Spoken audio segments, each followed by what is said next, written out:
real success stories told by the people who lived them. We're going to have some guests on this show that everybody knows, and we're going to have guests on this show that nobody knows yet. One by one, Nick Hyder is adding hits to the Hitstreak.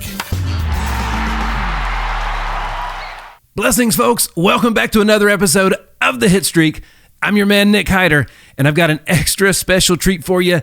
Joining me all the way from Phoenix, Arizona today, I've got the one and only. She's an author. She's a podcast host. She's a conservative activist and the patriotic influencer, and I'm proud to call her a friend. The Patriot Barbie, Lindsey Graham, is joining me in the house. Thank you so much for hanging today, Lindsey. Thank you, Nick, for having me. Boy, that was a killer intro. You got the voice going and everything. If we're going to do it, we do it. You know what I'm saying? Yeah, go big or go home. Amen. That's right. You know, there was another one. That was off. We won't go there because we were talking about that off camera, but yeah. Oh. I actually thought about saying it. Well, check it out, folks. The very few of you that aren't keeping up with Lindsey, the Patriot Barbie, on social, you can find her, all of her social, as the.patriot.barbie. You can also email her at lindsey@patriotbarbie.com. We're going to have a good old time today. I'm excited. We are. I can feel the juices flowing. You're going to punch that Hitstreak button so many times. I just did. That's right. There's the first one right there. Check it out, guys. So one of the cool things that we do is we take people back. There's so many amazing stories that led people to become the people that they are today. And my guests have done such an amazing job of painting those pictures and telling those stories, right? So, Lindsey, let's do a little bit of background on you, shall we? It's going to be juicy if that's where you're going. Yeah, let's do it. Well, you are married, happily married with 3 children, and your children are how old again? Our children are 8, 6, and 2.5. So boy, girl, boy. Y'all ain't busy at all. We are. It's a joke. Like, you could be cleaning up one mess, doing the dishes, and he's pulling coffee grinds out and just throwing coffee grinds everywhere, while the other one's in the bathtub and another one's fighting, and it's pretty wild. Well, it's I feel like every day when I'm going home with our 1.5-year-old, she likes to file things, put things in, we're always finding stuff in between the cushions of the couch or under the couch. Ree has a lantern on our fireplace, and we were like, where's all this stuff? And then we just looked over there, and it was piled up and almost overflowing to the top where she'd been cramming all of her toys into it. So listen, your biggest problem right now is that your child likes to put things away. I wish we had that trouble. Ours pulls stuff out of drawers and just throws them everywhere. I wish my child would file too many things away. Well, that's what my 13-year-old, I won't sell him out, but he does that sometimes. He just throws, it's just like he just throws things everywhere. Yeah. So family, you guys have a household of 5 in Phoenix. You guys, are you born and raised in Phoenix? No, sir. No. I was born in California, lived in Oregon most of my life, and then we just moved here to Arizona about 2 years ago. So I didn't know. I've never spent much time in Oregon. I knew it from the game from when we were in school. The trail, and then as I got older and the ducks. Man, everybody's like, "Go Ducks" up there. They're a big deal. Yeah, they are a big deal. I mean, there's the Beavers too. You can't play favorites. There's the Ducks and the Beavers, but I think I don't know. The Ducks are popular. They're trendy, whatever. Well, they got their own Jordans. They got all this cool stuff, man. So Oregon's got some stuff going on. Yeah. Yeah. Well, I'm trying to put Oregon out of my mind. I'm a little bitter. They got kind of crazy up there. I get it. And then you were and now you're in Phoenix. And how long you been in Phoenix? I think almost 2 years exactly. 2 years. So 2020 exactly. September we moved here. Yep. What made you move there? Oh boy, Nick, you're going to get into the juicy stuff. I actually think maybe you don't know that. Maybe you don't know this? I don't. Or do you know? Oh. No, I don't. I really don't. Oh, okay. Well, I was the salon owner in Oregon that opened up against Kate Brown against the lockdowns in 2020 when everyone was shut down. Gotcha. And it was national news. It was actually global news. And I was continuously harassed and targeted by my governor specifically and all of the government agencies, to the point where my family was getting death threats. Our children were being threatened. I was being threatened. And we had to leave everything behind. We had 6 businesses. We had to close them, sell our home, and move to Arizona for safety. Wow. Did not know that. Yeah. I did not know that. Well, I'm glad you made it safely. Let's talk about those businesses, because that was really impressive what you just said, right? So, tell me about your education. How far did you go in school? I actually was a fantastic student in high school, to the point where it was pretty alarming to people that I did not go to college, because for some reason I didn't know what I wanted to do. I didn't have a calling or a feeling about, my career, which of course at 18, right, we're learning that a lot of kids don't. And I just said, I don't know, I'm just kind of going to wing it. I probably could have gotten into any college I wanted. I was pretty smart, but I didn't know what I wanted to do. Just finished high school. Went to community college, jumped from job to job, trying to see what I liked, what felt good. And never got past really community college, like a few courses. And even then it was like, all right, what can I take and get away with? Like aerobics and drama and art. So I just did a little bit of that community college before I decided, I didn't really decide anything. I job hopped for a while in my early 20s. And then eventually I became an entrepreneur naturally. Gotcha. So that's kind of, champions aren't born, they're made, right? I think entrepreneurs are kind of the same way.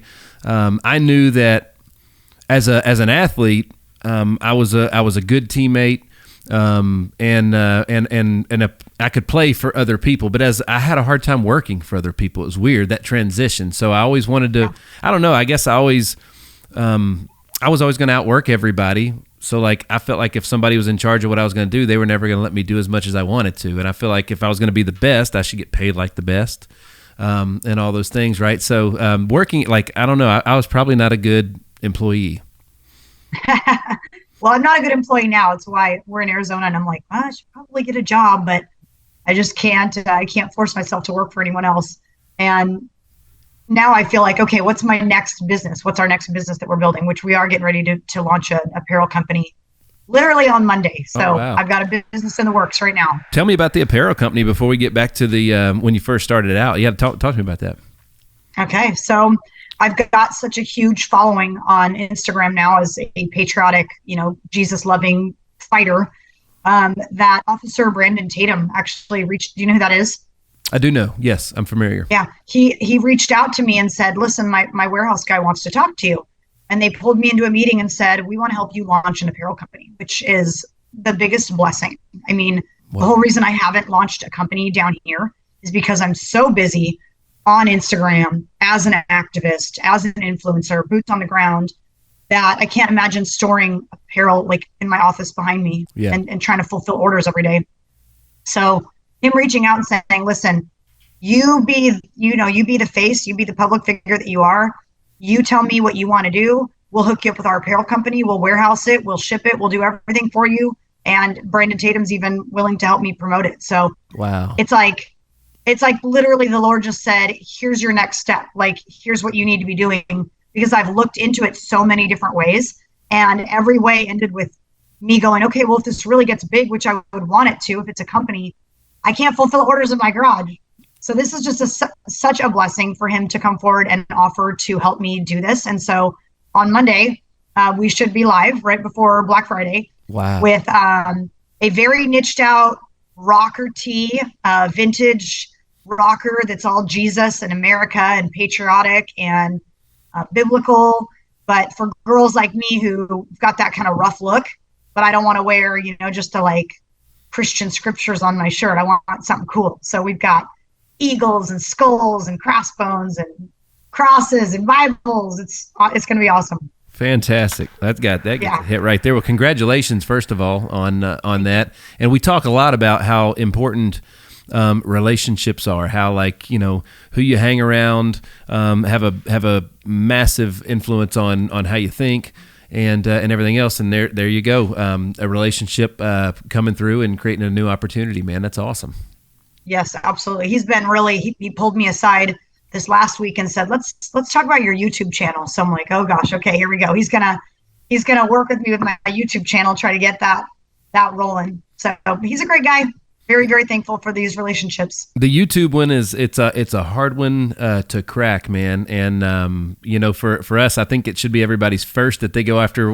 It was, we started out where we made our first big dent was on Instagram, and it's amazing. You can do it on one platform. How hard it is to get that one to the next one. You know what I mean? To get that momentum on the next one. It's awesome. Well, I'll learn from you guys on that then too, because we're talking about our YouTube all the time. Really? Okay, well, I'm going to see if I can do it right. I don't know if I can do it right. Hopefully with Officer Tatum's coaching, I can break whatever it is through the gates that I need to break, but that's going to be my focus this next 2023 is breaking YouTube. I love it. All right, so you had how many businesses in Oregon before you moved to Arizona? Tell me about that. We had six. Six. Yeah. Fully operational. We were headed towards like retirement plan. It's actually pretty devastating. We had 4 tanning salons that were a franchise with Tan Republic. Okay. We had my hair salon, which was 5,000 square feet. It had 25 stylists independently working in there. And then we had a gym that we owned with a partner, and we had just opened that in January prior to lockdowns. Gotcha. And that was 20,000 square foot gym. That was our retirement plan. So, I mean, we were cruising along. We had been pretty successful. I built my salon up to be pretty successful for about 15 years. So, wow. Yeah, we were killing it up in Oregon until lockdowns. Man, do you know off the top of your head what the total revenue was when you add all those together, like in a year? That's so impressive. Yeah, I want to say that it was in the millions. No, I mean, I'm sure your salon alone was doing multiple millions on its by itself, and then the gym, those things are like, man. All right, so what came first? Was it a salon that came first? It was the salon, yeah. That was what really got me into the entrepreneurial mindset. I had never had a business. Looking back, I actually recognize now that my mom had some entrepreneurial desires, maybe not experience, but she was always, I know the MLM thing is hilarious, but she was going from MLM to MLM, looking for, what can I do successfully? And I think a lot of people that do that have an entrepreneurial mind. They want something that's their own. Yeah. They got to break through that barrier, right? That boundary, and take off that roof that caps them out at still being underneath someone else. But eventually she had her own little antique store. That was her passion. And she's not alive anymore, but that makes, looking back at kind of her life now that I'm an adult and growing into my adulthood, I say, I think she had some entrepreneurial tendencies and didn't realize it.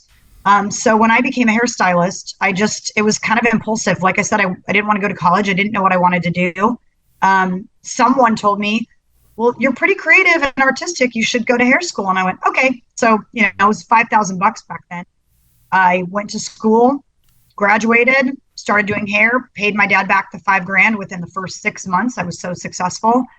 And I got to tell you, this is 2005. And it's hard to go back there, right?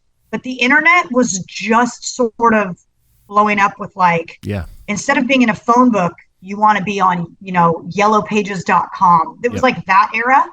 And they would come into the salon and say, do you guys want to advertise? And the salon owner would say no. And I'm like, well, hold on, what does that look like? And so somehow I got my foot in the door as a stylist right when internet advertising started. Oh, wow. And I started putting all my money towards internet advertising. So you'd go online and look for a stylist in Salem, and I was the only one hitting. So instantly I started growing, and I went, oh man, I got to do more of this. So I started investing more of my money into advertising. And the salon, I remember the day the salon owner goes, what are you doing to get these clients? And I was like, I'm advertising on the internet. She's like, okay, where? And that was that. I mean, that created a monster in me. That's awesome. So you were an innovator. So Marcus Whitney's a buddy of mine. He's a TEDx speaker, owns one of the owners of the Major League Soccer team here, big VC guy in healthcare. He told me a long time ago, he said that he's like, Nick, 8% of people are early adopters. He was like, the other 92% are not. I was like, what? I don't even know what that means, Marcus. He goes, no, the 8% of the people that are waiting in line outside the Apple store for the new iPhone release, those are the early adopters. Everybody else is going to wait and see what happens, how everybody's experience is first, and then they go. Right. So you're an early adopter. You're one of the 8%. I guess so. There you go. Right. Yes. That's I love right. to be one of the 8%ers. That's right.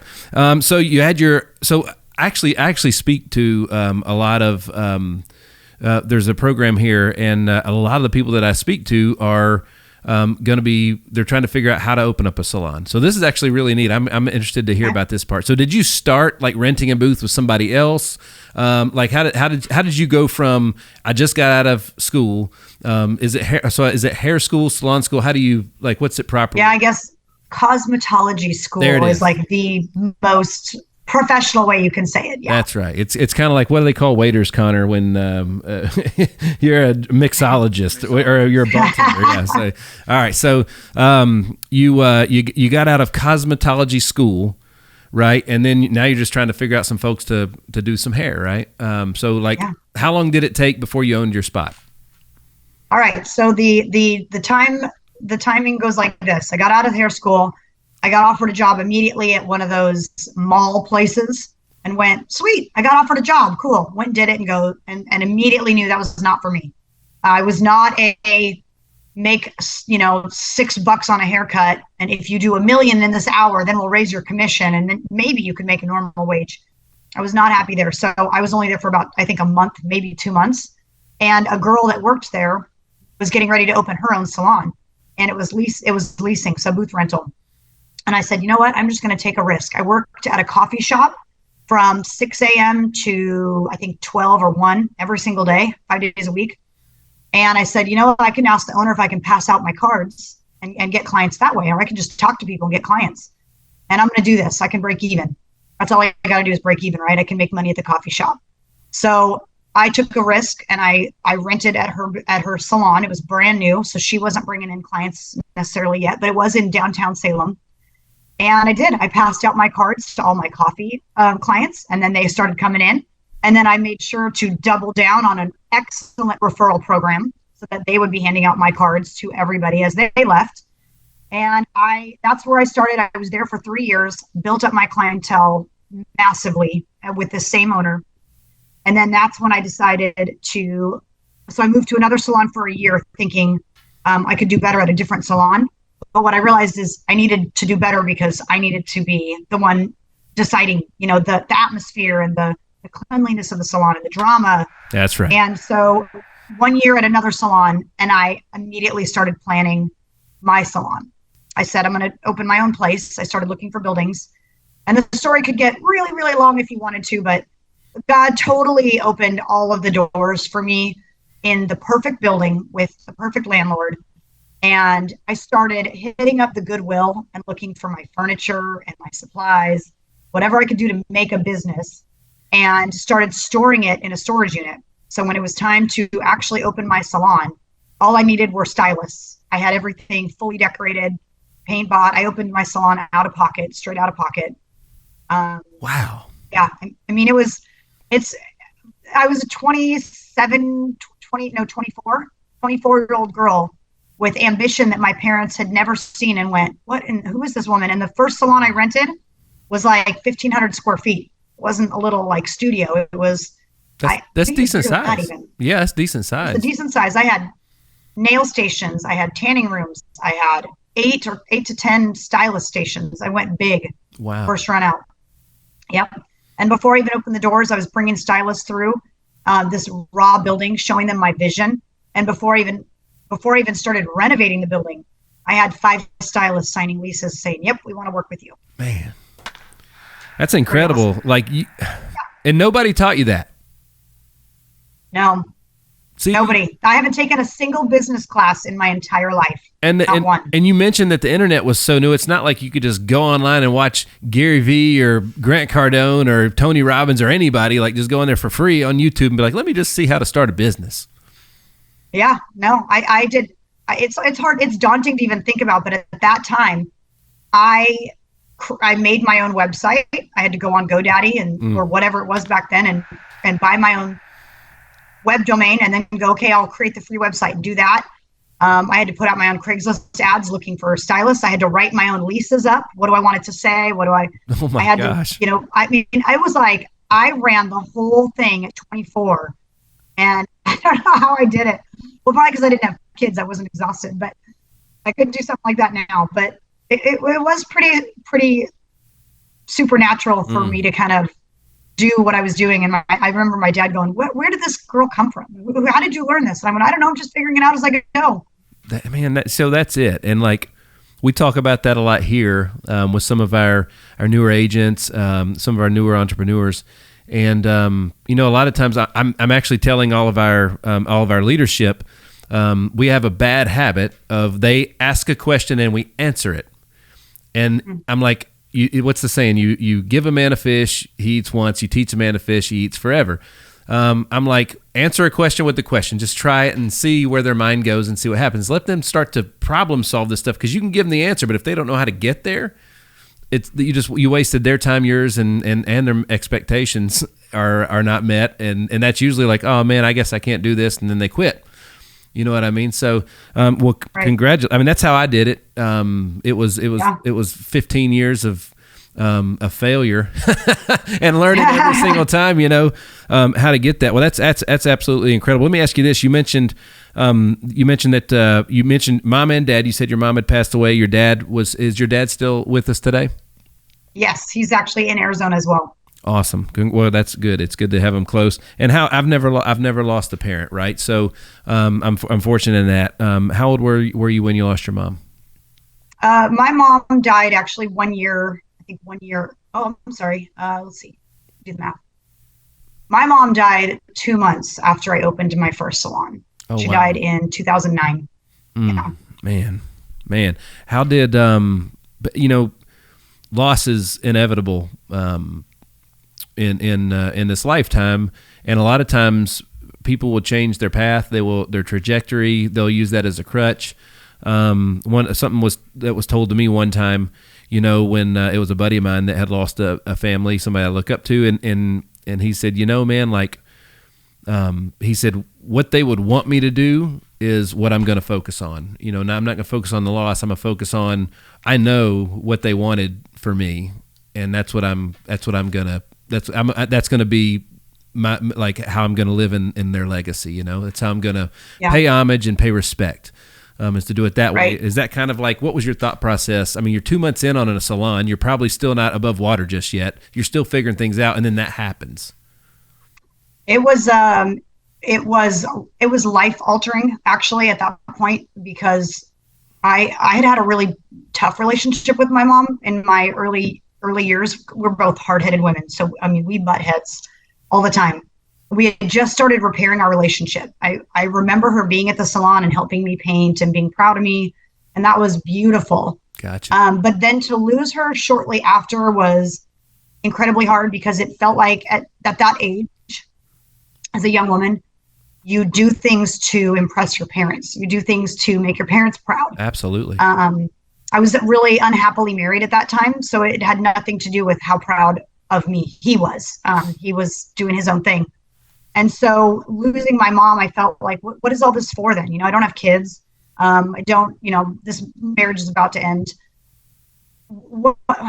Who's proud of me now? My dad was a police officer. He's a tough, unemotional, kind of stoic dude. I know when he's proud of me, but it's not the same as when your mom says, when your mom, you can hear your mom bragging about you at a baby shower about, oh, my daughter owns this big salon. And she had started doing that kind of thing. Man, you never want to disappoint mama. Nobody does. No.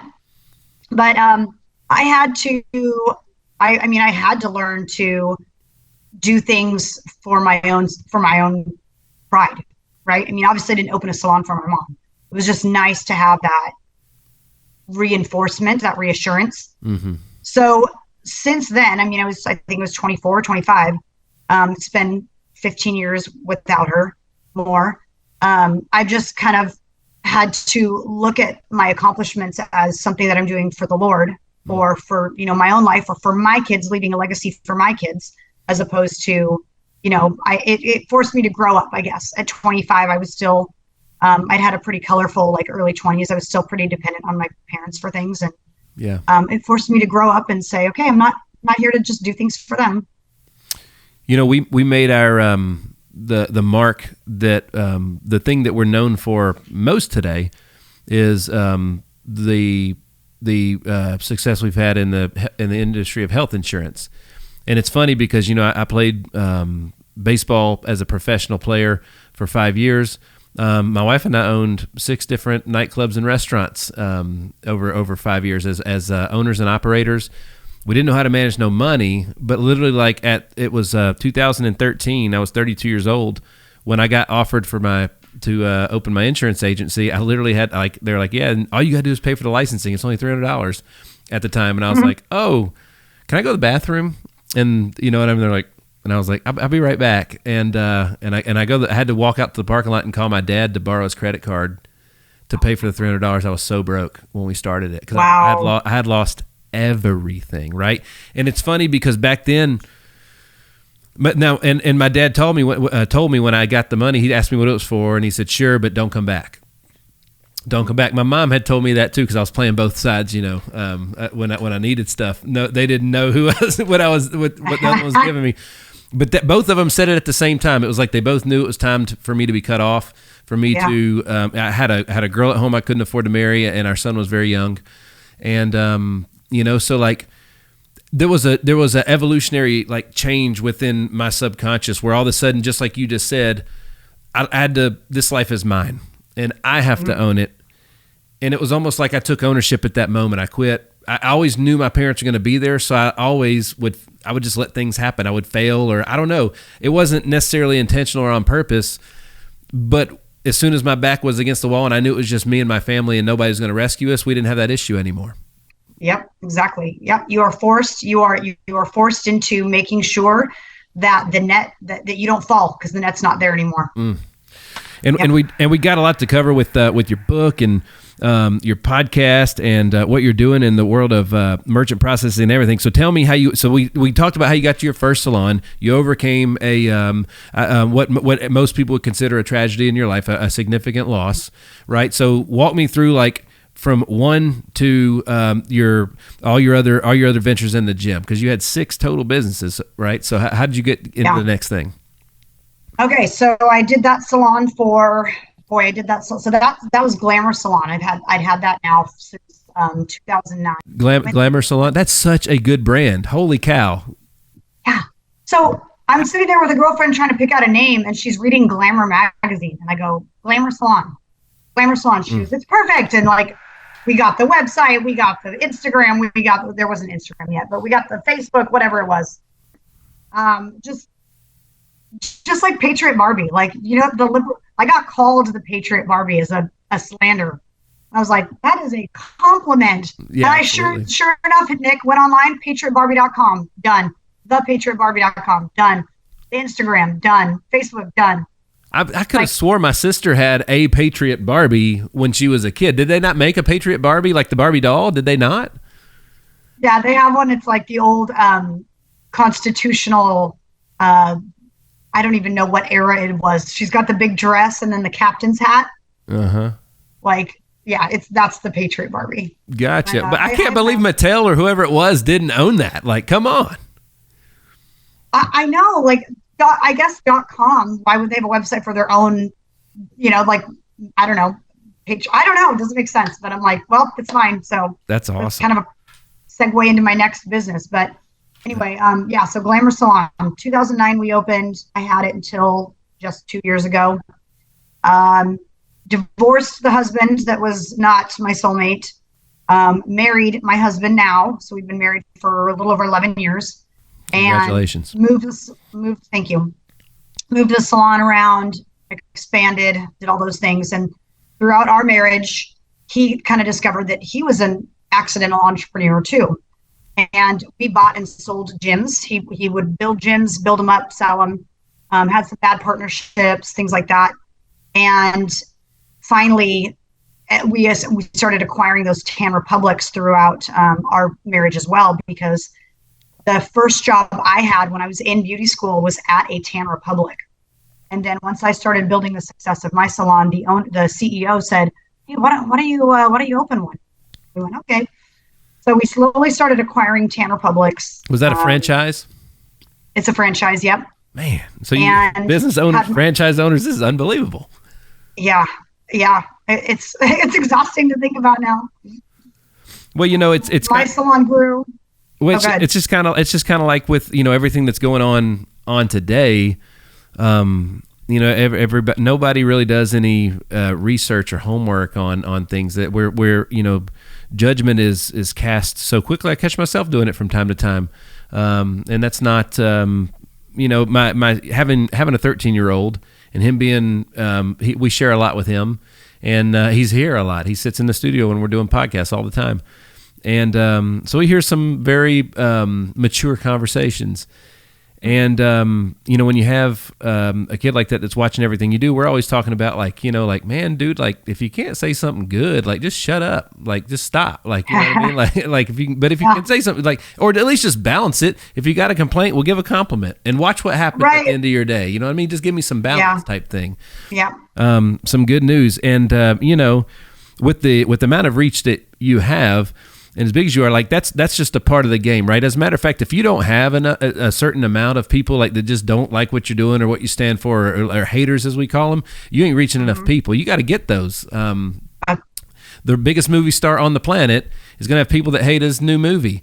You know what I mean? The highest grossing movie, Jesus Christ himself, will have there's people that put bad reviews on Google about the only perfect person to ever walk this planet, right? So it's amazing how that works. So you gotta, and it's hard when you first get them in. I remember when I first got to a point where we started getting it, I was like, it bothered me for a second. I got it. Oh man, Nick. I mean, I got it good. I got major cancel cultured in Oregon. I'm talking like a lesser person would have committed suicide. It was ferocious. Yes. So I can endure anything now. I still get plenty of hate on my Instagram, making fun of my looks, making fun of everything. I brush it off. I know that what I'm doing is right. I know what I stand for. And it's kind of funny when you've been canceled to the extreme that I have, with losing everything. Yeah. Kind of go, I don't have anything to lose. So who cares if you think I look like an actual plastic Barbie? I mean, does that change my mission? Does that change who I am? No. My identity is in Christ. So it's been a real blessing actually to have been canceled. Well, it's funny how that's usually how blessings work. They don't always feel or look or smell like a blessing when you're getting them. Right. And a lot of those blessings are on the other side of an unanswered prayer, as a matter of fact. You know what I mean? So, and I was listening to a thing that Steve Harvey said one time, and he said, look, man, if the devil ain't working hard on you, you need to be worried, because that means you're right where he wants you to be. That's right. So when the devil's that's how you know when you're on the right track, when things that shouldn't go wrong start going wrong. That's what we're always telling the young entrepreneur, the young business owners, dude, this, you're on the right track. Of course your car's going to break down. That, as a matter of fact, I've told this story multiple times.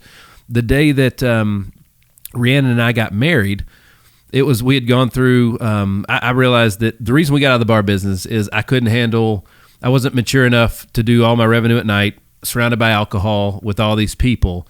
And I just wasn't I wasn't the person that I needed to be as a future husband, as a daddy, as any of those things. So finally, my wife and I, through a whole lot of self-evolution, we started our pastor, Pastor Roger Patton, who is one of my favorite people and one of my best friends to this day. He said we went to counseling with him for months, and one of the things he told me is he encouraged me. He was like, man, you need a change, and he's like, and then pick something and just go all in on it and kill it. And so we had got out of the bar business prior to those conversations. However, he had mentioned some stuff before that, that Nick, you can't evolve in that atmosphere. You need to change your scenery.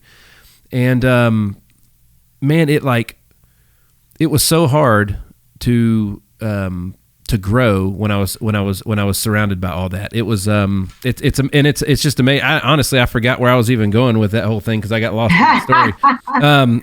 All the time. Oh my goodness! Put it on memory lane and go, what was my point? Yeah, I totally forgot. But the biggest thing is that he helped us out. Oh, I know what it was. It was the day we got married. It was the day that we got married. So they do the thing where your pastor. And by the way, our wedding. I have to preface it with this. We'd been engaged forever. We couldn't afford to get married, and I just decided we got to do this. So the day that we were committing ourselves to the church, after we did that.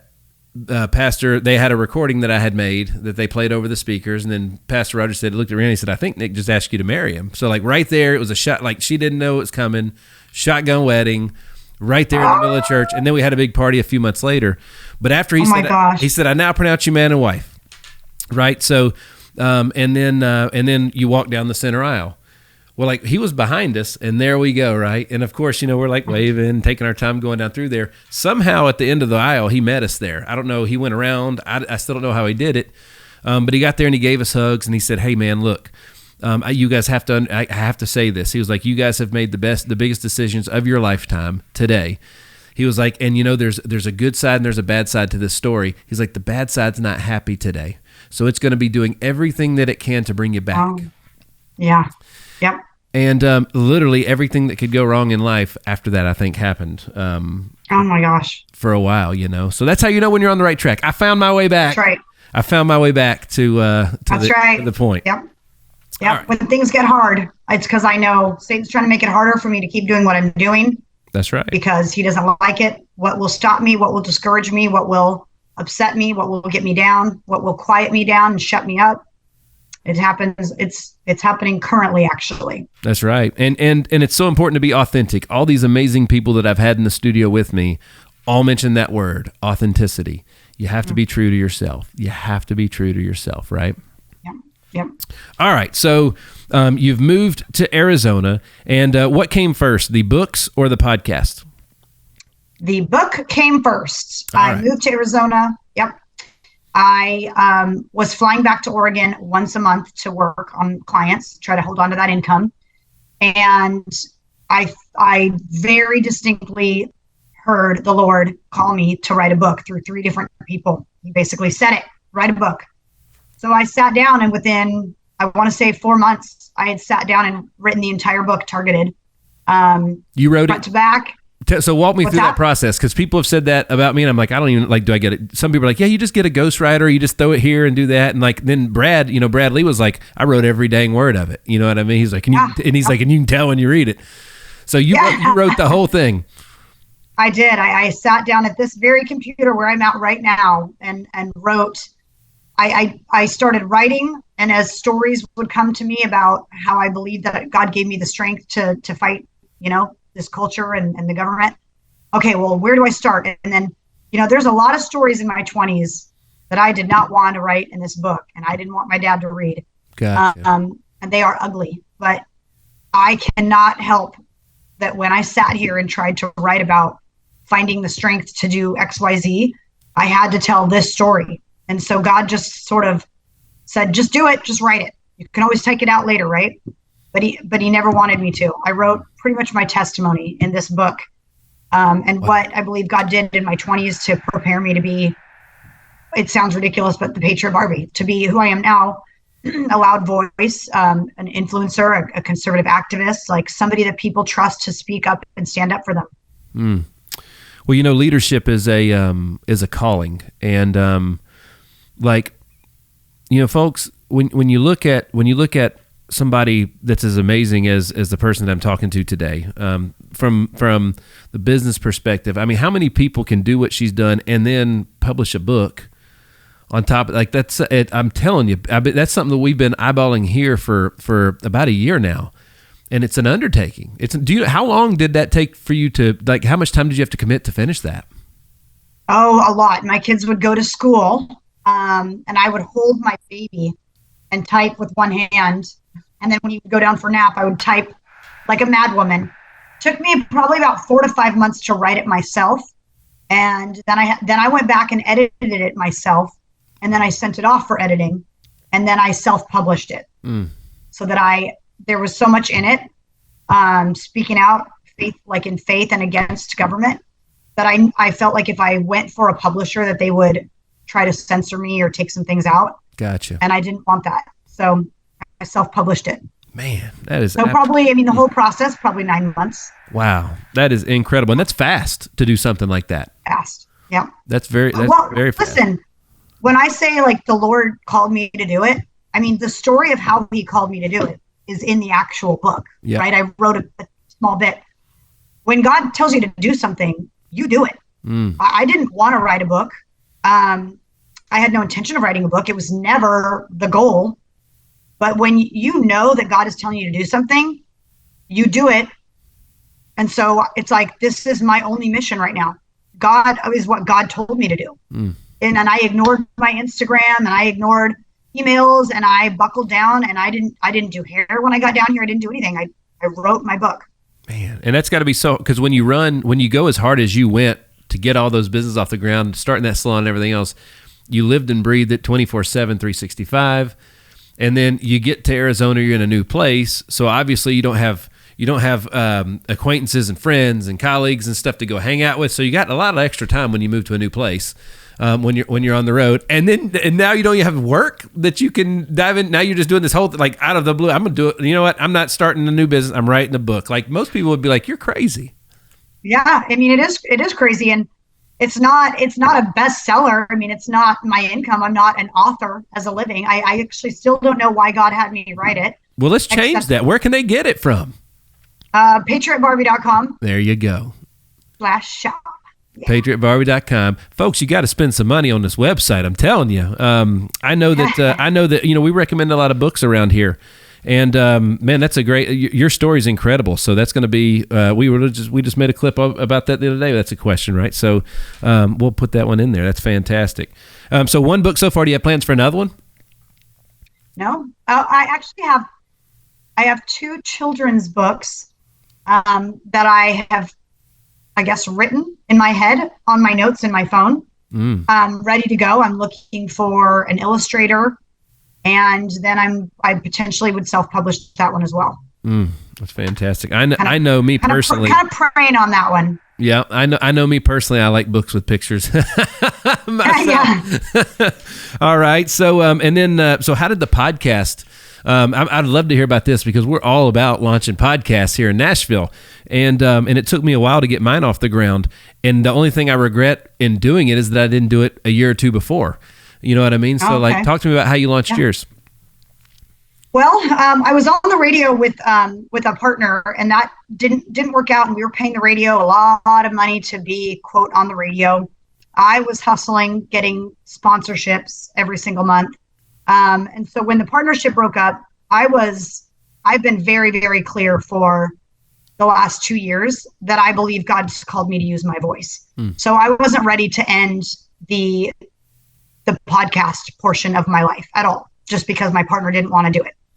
I said, this is what I've been called to do. I'm going to have to, I was doing most of the work for the show anyway. So I was like, well, great. Now I just get to enjoy all the benefits by myself. So I had already built up a following, and I knew how to, I know how to launch a business. I rebranded. I took the same stream and forwarded it. As soon as I rebranded it, within days of rebranding it, not even launching a new episode, the downloads multiplied by 20. Wow. 20 times over. Wow.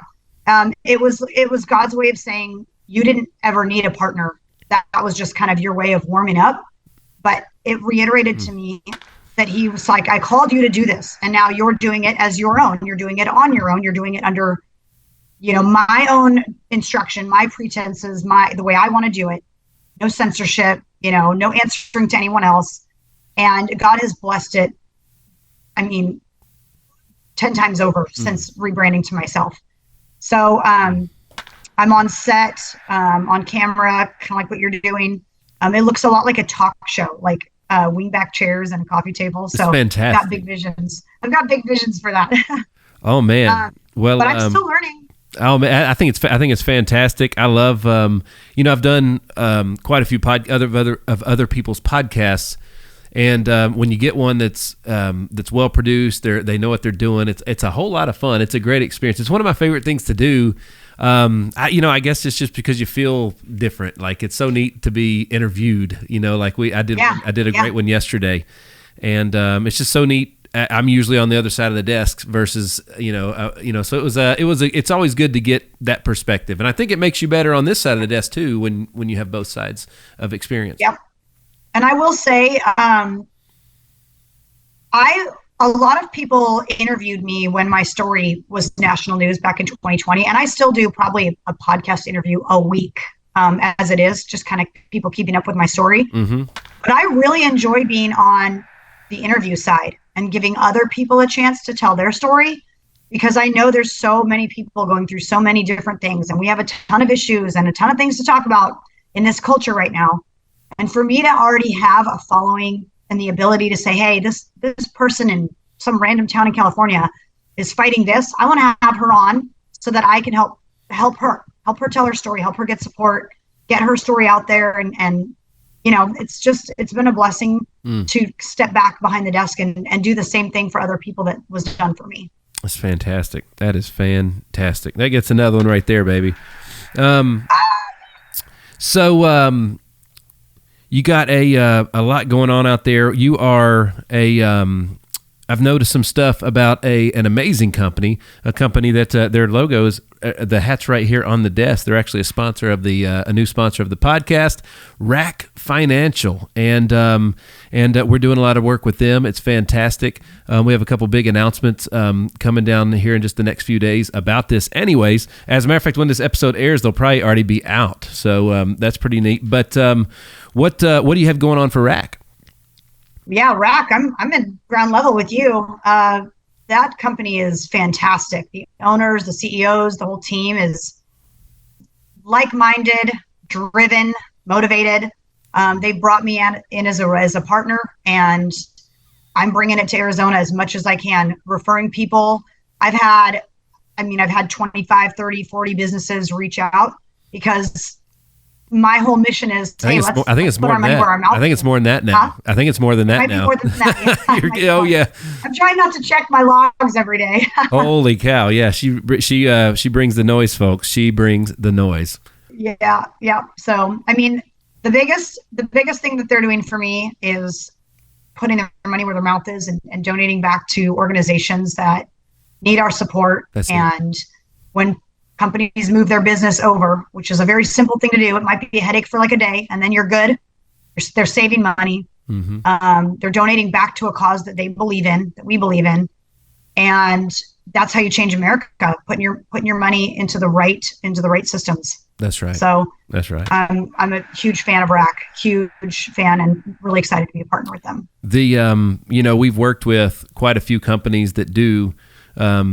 That provide the same type of service. However, like again, you hit the nail on the head with when you're talking about the owners.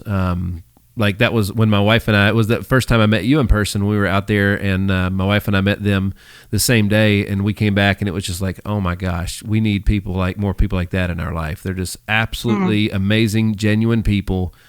Yeah. And I guess it's just so rare to see people that successful that have accumulated the track record they have, and then they're just so authentic and just their hearts have to be like, I don't know how they fit in their chests, you know what I'm saying? Because their hearts are so big. Yeah, that's pretty awesome. Very down to earth people. Absolutely, man. And the team that they're putting together out there in Arizona is nothing short of spectacular. No. Oh my goodness. I know. So, well, let me ask you this. I know that you got, so if people want to, people in your circles want to look into that, I know that you have a dedicated link, right? Connor, we need to make sure that we put that in the show notes to you. Okay. So make sure that she gets that to you. And also, it's going to be on my website soon as a dedicated partner, a landing page on patriotbarbie.com. It'll probably be patriotbarbie.com/rack, RAC. But it's on my link tree in my Instagram as well. There you go, baby. And it's you can find it. Super simple. And if you want to, look, the worst thing, I always tell everybody, people ask me about it, I'm like, the worst thing that can happen is you find out that you're in the best place you can be right now. Isn't that nice to know? You know what I mean? Right. And if you're not, don't you want to know that too? And if they can help you out and beat it, don't you want that? Like, you know what I mean? You got nothing to lose. Yeah, exactly. Well, that's fantastic. So, folks, like, when you get somebody that has the reach that somebody like Lindsey has, and you have a gazillion people that love you, a gazillion fans, and then there's always less amount of the haters out there. Like it's I think the reason that the hate got to me first is because, like, your intentions, what you stand for, where your heart is. And then I think it's more just I was disappointed that, like, people wouldn't just take the time they would cast, say some of these things they said are awful. And and it's like, they don't even know me. You know what I mean? And they're basing their whole feelings about me based off a 60-second clip on Instagram, which was a part of an hour and a half long conversation, and they got 60 seconds of it, took it out of context, and took it in a totally different way. And like, man, like, there's, this country is filled with amazing, amazing human beings, some of the greatest on the planet. And like, we come in all different shapes and sizes too, man. You know what I mean? Like, we all, like, that's the cool thing, is everybody's the authentic people are different. They're it is really sad, because there's a certain type of person that came after me, of course, when I defied lockdowns.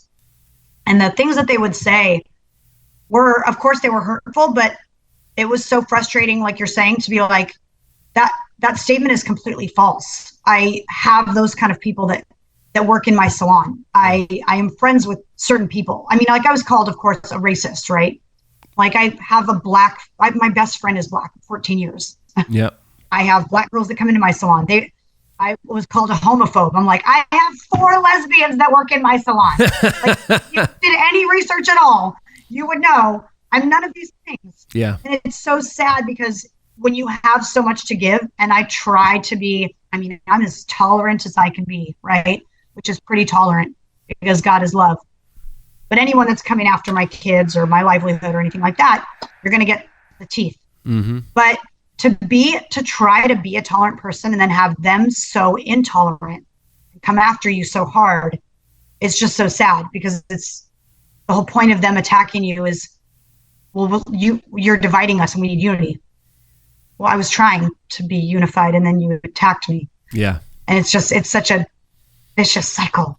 Like, I was going to ask you, when you made that decision, like, to stay open, like, so people are just going to assume they know all the reasons and the logic behind the decision that you had to make. That could not have been an easy decision. I know that you probably you were thinking about a lot of things. I know we were fortunate in the fact that in the insurance industry, which we were in, that was our main focus at that time, was it was easy to just go remote, and it didn't, honestly, our business grew, our everything we did grew during that time. You're in a pandemic, and health insurance is obviously something that's, people are might want to think about that for a second, right? So it helped our business out a lot. But, like, I talked to some of my colleagues and friends that own businesses, that own retail stores and everything else, and that was the thing that hurt the most, is like, it wasn't like the biggest thing that they were like, my people, I need to be able to take care of my people. I need to if I don't get the doors open, I can't take care of my people. Right. My staff, like that, like, they matter. They're in, like, everything matters. And it had to be a tough decision. You know what I mean? And nobody knew what you were basing your decision on.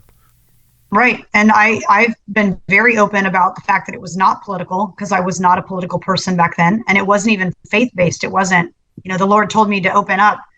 It was based on the fact that I had 25 girls, some of them single moms, some of them, ex-military, women in my salon who weren't making money. And I knew that they had kids to provide for, just like I did. I knew that they had bills to pay and a mortgage, and they had to pay their rent at the salon, because how was I going to pay my rent? That's right. Your landlord didn't call you and be like, hey, it's okay. Yeah. I had to pay rent too the whole time, vacant office. Yep. You know what I mean? He did eventually, but it was a little too late. I was like, well, I've already lost my business. But yeah, I did it for them. I did it for myself. I did it for the just financially, the idea that with 6 businesses, right? 6 leases, 6 mortgages, 6 overheads, if they kept us shut down, we were going to lose everything and go bankrupt. And I was not willing to accept that. That's right. So that's a pretty good reason to stay open is, hey, I want to pay my bills. I want to feed my kids. I don't want free government money. I did not expect everything that ensued afterward, but I'm here for it. And I believe God had a purpose for it. And I'm ready for everything good that God is going to do with it. So, That's right. Yeah. So you mentioned your husband, and first of all, I guess I always cut myself a little bit short because my wife is absolutely amazing. She's literally a superhero. So I got to be somebody pretty good to be able to stay with somebody like that as long as we have. So you've been with your husband quite some time. He's obviously doing some stuff in business, kicking ass as well. How do you guys, 3 kids, like I got 2, man, and it's hard. Talk to me about the balance and more importantly, how you are able to, like, the stuff that we're going through is adult stuff. It's not for them. How do you keep them, away from it? Yeah, it's so we juggle quite a bit. I mean, you can imagine. My husband has been extremely supportive of what I consider is like a brand new wife. I mean, I was boss babe hairstylist, salon owner in Oregon, not political at all. And now I'm a extreme political activist, influencer, public figure. Like it's pretty night and day. He's handled it better than I think most men would. Very supportive. If there's something going on, he makes sure he offers to stay home with the kids, like those kind of things. As far as shielding my kids, it's pretty easy. They go to a private Christian school. I would never have them in public school. The great thing about our life is that they are being taught the way I want them to be taught. Like they are learning things at home from me because I am paying attention. They are learning things from their dad. I have pretty open conversations with them. Like, we had a conversation this morning on the way to school about something being unfair. And he said, like Katie Hobbs winning. And I'm like, yes, like Katie Hobbs winning. He goes, she cheated. And I go, yes, she cheated. My kids are paying attention to what I'm doing. And I'm like, okay, I might be raising like the future Republican president of, 2084, whatever it is. You never know. So I don't necessarily try to shield them. I shield them from the bad stuff. They don't know that I go to school boards and speak against, the transgender movement. They don't know what that is. They just say, Mommy, why did you come home dressed like a cat? And I just say, oh, I did the thing. So we play a fun little game in our house. Like, okay, don't indoctrinate the kids too crazy, but also let's keep them aware of what's going on and fight for them. So that's right. Pretty fun. That's right. Yeah. I think every generation the kids get shielded and sheltered. We love a show. We don't watch much TV, but there is a show that my son loves that we watch. We watched an episode last night when we had dinner. That's called The Goldbergs. It's set in the 80s. Okay. And it's fantastic. And the mom, they call her a smother. Oh my gosh. She's all in the kids' lives. You know what I mean? So, again, the greatest thing that my parents did for me is say, that's it. You're on, like, it's your turn. Yeah. It's your turn to go. I think, there is no perfect age for everybody on when that has to happen. It's different for everybody. As a parent, I've learned that I can't keep my kids from getting knocked down. That's just a part of life. My job is to make sure they keep getting up. They keep getting up right then. They don't lay there. They get up right immediately. If they fall off the bike, get back on it. You know what I mean? Because then you start. Derek Jeter said it in an interview I saw the other day. What you thought last is what happened. So, like, if you thought about, if all you think about is, I fell off the last time, that's going to keep happening. He used golf as an example. He said, if you get up there and you're like, don't hit it left, don't hit it left, don't hit it left, that's where it's going to go. Simon Sinek says, skiers focus on the path, not the trees, because what you focus on, you hit. You know what I mean? That's the way your subconscious mind works. So, it's everybody's a little bit different. I'm sure we will still be connected as your kids, especially your oldest one, is starting to leave the nest and do all that stuff. I would say that based on you guys and your track record, that your kids are going to be quick out of the nest and do pretty well. They better be. Yeah. They'll figure it out. You know what? They got to watch. they got to watch everything happen to my husband and I. Like, why are we moving out of Oregon? We had just built a custom home in Oregon. Oh, We lived there wow. for a year. We had to sell it. Why are we living? I thought we just built this house. And they watched us lose literally everything and then rebuild with a positive attitude and be thankful that, hey, God put us on a different path. God put us on a new journey. We are making the most of it. We are excited. God had bigger plans for us. What are they? We can't wait to see. So, I mean, they're being raised to look at the positive and take everything as, that God has a plan for all of us. Well, that is what makes this country the greatest on earth, is that if you want something bad enough and you're willing to do whatever it takes to get it, you can have it. Right. That's right. I love it. Well, I mean, honestly, I could sit here and talk to you all dang day, because like your story is literally one of one. It's one of a kind. It's absolutely so impressive. And you're just getting started, man. Like, holy cow, like 5 years from now, this you're going to be syndicated on all the platforms. Like it's awesome, man. And we'll get to be like, she was on the show, dude. You know what I'm saying? I'll come back on. I'll come back on. Well, if you're ever in Nashville, I definitely got to get you out to the studio. We're building some really cool stuff out here as well. That's supposed to be done next year, and you guys will like it, because it's going to make people look good. Awesome. Oh, I can't wait. Yes, count me in. I could use a trip to Nashville. Why not? Absolutely. And if, again, folks, like she mentioned it when she first started, nobody, she didn't just sit there and be like, hey, who's going to teach me how to get this business off the ground? She literally just started looking at the resources that she had on her own, in her own network, this thing called the internet that was catching on at the time. Like, you know what I mean? Like, you just got to look into those things. Look at everything with an open mind, especially when you're making business decisions and new things. Before you're too quick to judge any type of judgment on it, do some research and make sure you know what all your information is at least correct, right? Is there anything else, Lindsey, that you want to talk about today before we bring this sucker to a close, man? Nope. Just want to say thanks, everyone. Thanks for my time. Thanks for having me on, Nick. Thank you for letting me share my testimony and my story. And follow me on Instagram, the.patriot.barbie, and check out my new merch, my book, and everything, all the things. Merch, book, the podcast. Pretty excited about the merch, man. That's right. Excited about the merch. That's right. And folks, I'm telling you, if seriously, especially you business owners, if you process any type of electronic payment, you need to hit her up about getting your business looked at. I'm just telling you, you will thank her many times over and down the road, right? So, and again, man, God is good, right? That's right. God is good. And back to that point, I've had people reach out to me already that I've referred, because Cade Lamb is who handles my accounts for me. Mm-hmm. They've said he is smart, he's funny, he's talented, he's on it. They're not getting some overseas random 800 number. Hey, who's going to process my cards?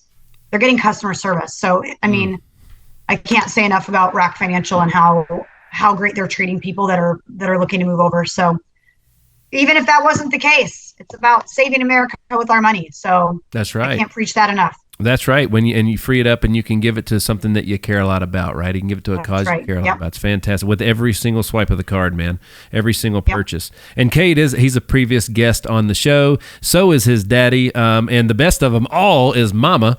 You know what I mean? So like, what an amazing family. And she's exactly right. What a gift that is, that's who's on the other end of the phone that gets to help you out with this work, man. It's awesome. It's fantastic. Well, Lindsey, like, I'm not messing with you. Like, what an absolutely like amazing story. And you're 31 you're 31 years old, folks. No, I'm 41. But see, they were gonna believe it. I know. Oh my gosh.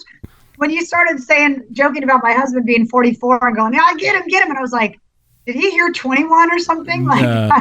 So my wife's 2 weeks older than me, so that's the big joke around here. Is I went for the older woman. She robbed the cradle. That's right. Yeah. Uh-oh. Well, seriously, 41 folks. Like you're never too young to get started. I'm going by the path of my 20s, where I made all my mistakes.